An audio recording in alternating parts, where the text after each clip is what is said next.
Yang benar semuanya benar. Semuanya Kalau benar. memang betul-betul berasal dari ambar. Ambar. Oh ya mohon maaf, ambar bukan dari muntahan paus ya Ustaz? Bukan ya. Dan dari literatur yang saya pelajari juga demikian. Ada yang yellow amber, ada yang Oh. grey amber, ada yang black amber, ya. Ada yang blue amber. Dan yang menarik bagi saya adalah ketika menelusuri berbagai jurnal, berbagai riset mengenai fitofarmaka maupun fitokimia. Ya bayangkan satu tetes ini kan kualitasnya kelihatannya nih yang termasuk one of the Alhamdulillah. best ya. Alhamdulillah. Nah ini Ya. kayaknya perlu diteteskan di.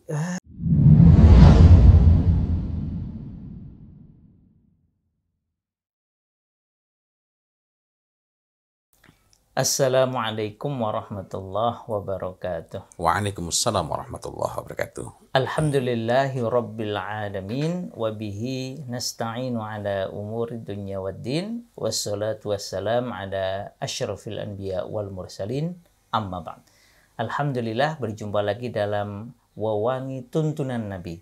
Ikhtiar kita untuk senantiasa meneladani Rasulullah Sallallahu Alaihi Wasallam termasuk dalam berwewangi menggunakan tib.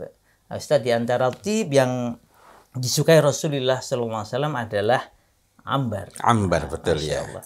Ada yang bilang ambar itu warnanya kemerahan, ada yang kekuningan, ada yang bahkan kehitaman. Iya. Itu yang benar yang mana, Ustaz? Yang benar semuanya benar. Semuanya Kalau benar. memang betul-betul berasal dari ambar. Ambar. Oh ya mohon maaf, ambar bukan dari muntahan paus ya, Ustaz? Bukan ya. Jadi Karena ambar ada yang bilang, itu muntahan paus itu. sama sekali bukan, karena paus nggak masuk angin. Dan kemudian yang kedua, ambar itu memang warnanya bermacam-macam. Warnanya bermacam-macam. Ya, karena itulah kalau kita tidak hati-hati, kita bisa keliru. Misalnya menganggap itu bukan ambar padahal itu ambar, atau mengira itu ambar padahal bukan ambar. Karena di laut kan macam-macam. Iya. Nah, ambar sendiri ada yang paling banyak memang warnanya abu-abu.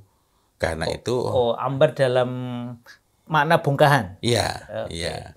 Karena itulah disebut sebagai ambergris. Ambergris kan maknanya grey amber. Tetapi nanti kalau diolah dalamnya bisa berbeda-beda. Ada juga yang cenderung kuning kemerah-merahan. Dan saya juga punya sedikit itu ya, dikasih itu ya. Karena waktu itu ada yang dapat dan kemudian saya dikasih contohnya. Masya Allah. Kemudian saya juga sempat ditawari dalam hal ini, kalau mau dikirimkan kepada saya, itu beratnya saya lupa sekitar 50-an kilo ya. Allah. Kalau mau ngambil sebagian silakan nanti, tapi diminta tolong menjual, karena itu yang saya tidak memiliki saat ini, tidak tahu saya harus menjual kemana. Tapi dari apa yang diambil langsung oleh para nelayan itu, atau bahkan mereka sebagainya bukan nelayan tapi dapat rezeki Allah Ta'ala antarkan ke pantai ya. Sehingga memang bermacam-macam. Dan dari literatur yang saya pelajari juga demikian. Ada yang yellow amber, ada yang grey amber, ada yang black amber, ya. Ada yang blue amber. Sampai blue juga ya? Blue amber ya, blue amber. Nanti blue amber itu warna ambernya ya tidak seperti ini, tidak seperti ini. Tidak.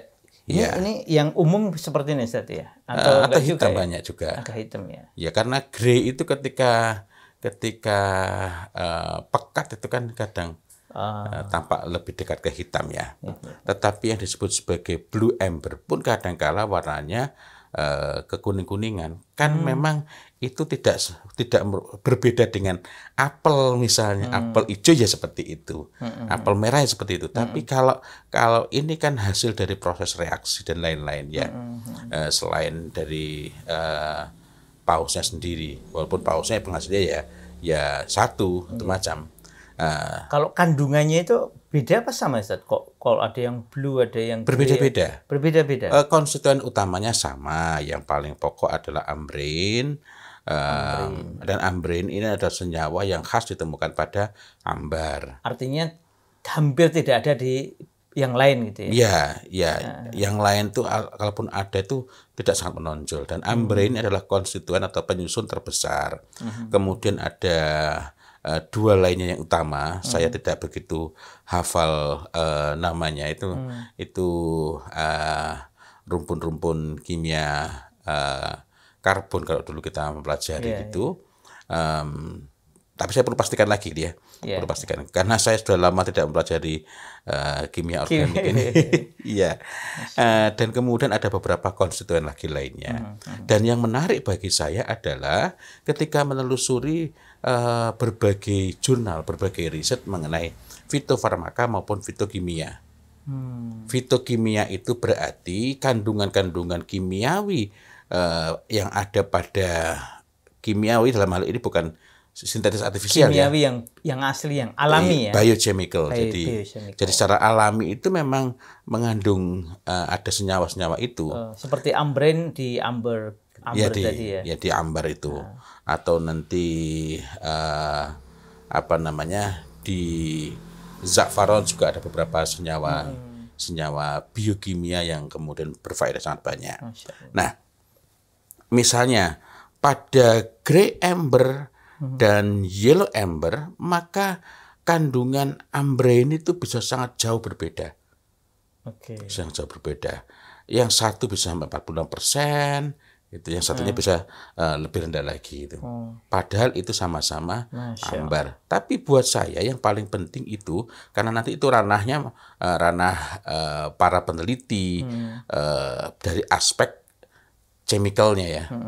Saya sendiri berharap bisa termasuk bagian dari orang-orang yang menegakkan disiplin ilmu mengenai hal ini, tapi bukan pada soal mendalami ilmu tentang ambarnya, melainkan bagaimana memahami ambar itu dalam rangka memahami tuntunan secara lebih presisi. Nah, di situ ada berbagai fitokimia, yakni senyawa kimia ini by teori, secara teori memberi manfaat bagi kesehatan. Berarti bukan hanya tapi tib gitu ya? Obat ya? Dan Ibnu Qayyim al-Jauziyah ketika membahas tentang tib itu faedahnya adalah hifdzus shihah antara lain. Menjaga kesehatan. Selain sebagai obat bagi penyakit. Kalau hifdzus shihah berarti nggak sakit, tapi kalau pakai itu menjadi lebih bugar, lebih memiliki ketahanan. Dalam hal apa? Sesuai dengan yang dipakai. Jadi nanti juga kaitannya dengan biochemical dari tip antara misik, ambar, kemudian za'faron, kemudian fariyah, kemudian yang lain-lain Mawar, Masya Allah.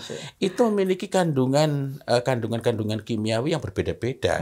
Sehingga manfaatnya untuk hifdzus shihah, menjaga kesehatan, maupun manfaatnya untuk mengobati penyakit, untuk ikhtiar penyembuhan, itu ya berbeda-beda begitu. Nah, itu fitokimia. Fitokimia itu masih sifatnya by teori, ini sangat bermanfaat. Nah, ada fitofarmaka. Kalau fitofarmaka itu ya tetap saja itu ada unsur-unsur kimiawi dari ada konstituen kimiawi dari tiap-tiap minyak wangi itu. Tetapi konstituen kimiawi itu telah teruji secara klinis. Misalnya dari ambrein saja itu dapat diekstrak lagi menjadi 10 konfigurasi kimia, 10 konstituen kimia yang berbeda-beda.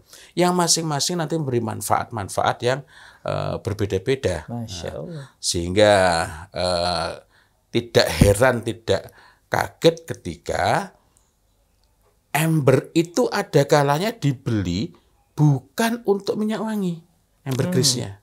Ambergris itu berarti yang masih bongkahan? Masih bongkahan.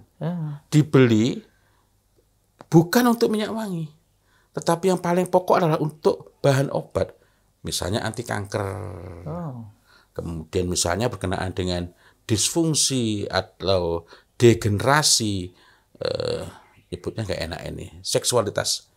Itu. Nah, ini memiliki sangat banyak faedah. Nah, dibuat obat-obatan yang berharga sangat mahal karena memang ini bahannya betul-betul alami dan ini sulit didapat. Yang sementara kalau dipakai sebagai minyak wangi harganya mahal. Nah, ini karena memang memiliki konstituen kimia yang secara klinis uji coba medis terbukti ini membawa faedah yang sangat besar.